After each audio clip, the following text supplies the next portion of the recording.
Welcome back to the show, guys. I'm your host, Valentine. Expecting you guys are having a wonderful and blessed day. Beautiful day, Sunday. There's a lot going on in the United States of America and outside of the United States with the coronavirus. We're going to talk about those two topics, the coronavirus and the impeachment of the president of the United States of America. Let's get right into the impeachment and what has happened so far, which is this is a harbinger of what's to come on Wednesday of this upcoming week. What happened on Friday was that the Senate of the United States voted 41-59, saying that they didn't want more witnesses. So what is the importance of this 51-49 vote?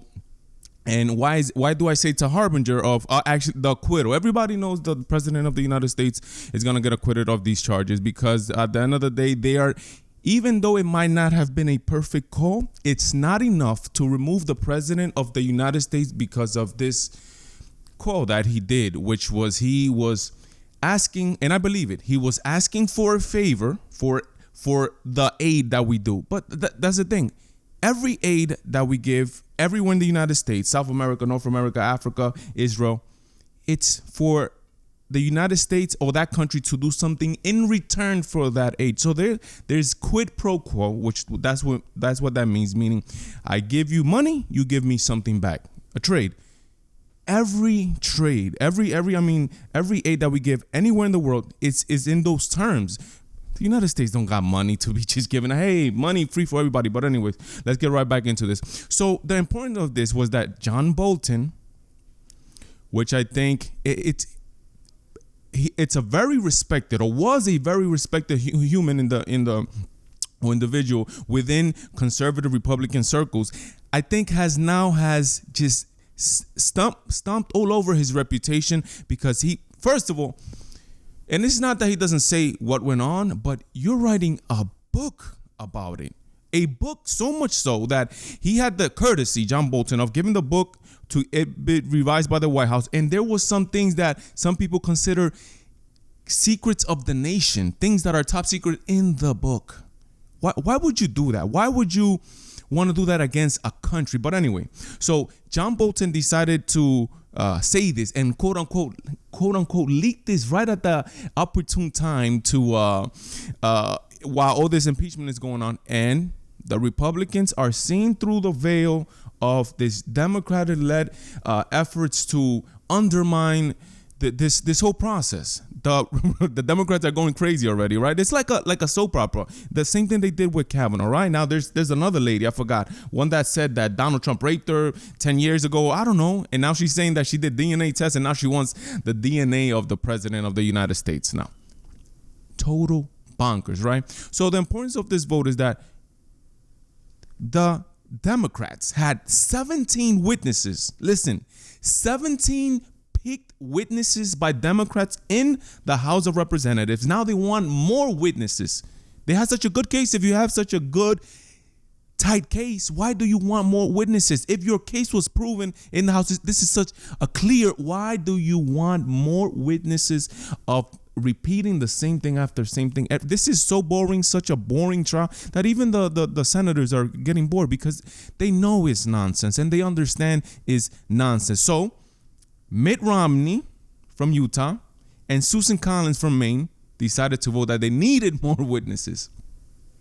So much so that Mitt Romney got disinvited from CPAC, which I think is good because Mitt Romney seems like he has an axe to grind with the president of the United States. Stop it, please. Stop it, man. Like, why couldn't they just pass a resolution in the House condemning the what the president did? Let me tell you guys something. In all these in presidencies, there's actually a series on Netflix. Go watch it. It's called The Family, and it's regarding this man that did the National Prayer Breakfast. A bunch of Christians and stuff like that, and politicians and politics in Washington D.C. Very insightful, to be honest. And it goes into some of the details where the presidents have a legal or a legal or for the world to see form of diplomacy, right? Everything by the books, and then they have an unofficial way of doing diplomacy in the back. people taking planes without even buying tickets, without using passports. Presidents send them to go negotiate with countries, with terrorist regimes, because this is unofficial. Because I believe that there are some things that the public should not know. Just plain and simple. Because the public does not know how to react. And not only the public, but the enemies of the United States should not know either. And it should not be, everything that the United States does should not be. Even as constituents, even as voters, even as citizens, should not be known by citizens of the United States. So on Wednesday, there's going to be an acquittal vote for the end of this clown show, basically what it is. So let's see what happens. Now let's get into the coronavirus and how serious this is. Everywhere you see the coronavirus this, coronavirus that. Now we're quarantining mainland China. We're not accepting flights from China. We're not going to China.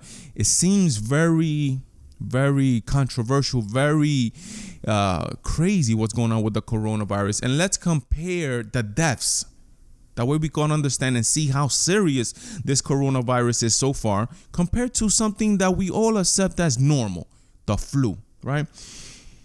So far, this is as of February 2, 2020, Sunday, February 2, 2020, an estimated 300 people have died from coronavirus worldwide, 300 people. In the United States, in the influenza season from 2018 to 2019, listen to the number that died.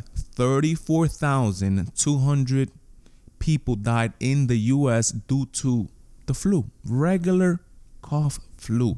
34,200. If we divide that by 365 to see how many people die per day, quote unquote, even though it's a season and only lasts about 4 months, but that way you guys can understand the seriousness. We divided by 365 to see how many people die per day, and we arrived at the number of 93.69. So let's round it down. 93 people died per day due to the flu in the United States last year. 93 people, right? So far, 300 from the coronavirus have died since we were hearing from the coronavirus since December, right? So all these months, we only have 300 people. At 93 per day, it will only take 4 days of the regular flu in the United States to surpass 300. 4 days only, right? And we already, 2-3 months into this coronavirus epidemic that's going on. And this are my thoughts, right? Even though the numbers are so low for the coronavirus, my problem is getting the information from the people that it's coming from, which is a communist regime, which has a huge propaganda arm and does not want to make things worse than it seems, and might lie about it and not give us the correct information about how many people are dead, just to protect their markets, their country, etc., quote unquote. But what seems even more serious to me than what I think it is the fact that they are shutting down flights, quarantining cities. You don't do that for the regular flu. And I understand there is no cure for this disease yet. There is no cure for this virus yet. But they're quarantining these people. So I don't know. Gives the impression that things might be more serious than what they are. I've said it before. I'm taking my personal precautions. What am I doing? Every once in a while, I do eat Chinese food right now, and buffets. They're gonna have to take the hit, man. No buffets, no Chinese food. Straight up. I'm trying to live. I'm trying to make it a 2021. I'm trying to make it a Wednesday when there's gonna be the acquittal vote for the president of the United States, and Tuesday, which is gonna be also the the Tuesday is the State of the Union address, which is crazy. Guys, thank you so much for being with me. I plead with you guys to subscribe to the channel, to give me your comments, give me your likes. Let me know what you guys want to see on the channel. Today is Sunday, February 2nd. Why am I dressed like this? I'm going to church. You better be going somewhere to church and go thank God to the Creator. Praise the Lord Jesus Christ. God bless. Godspeed me, Valentine. I'm out.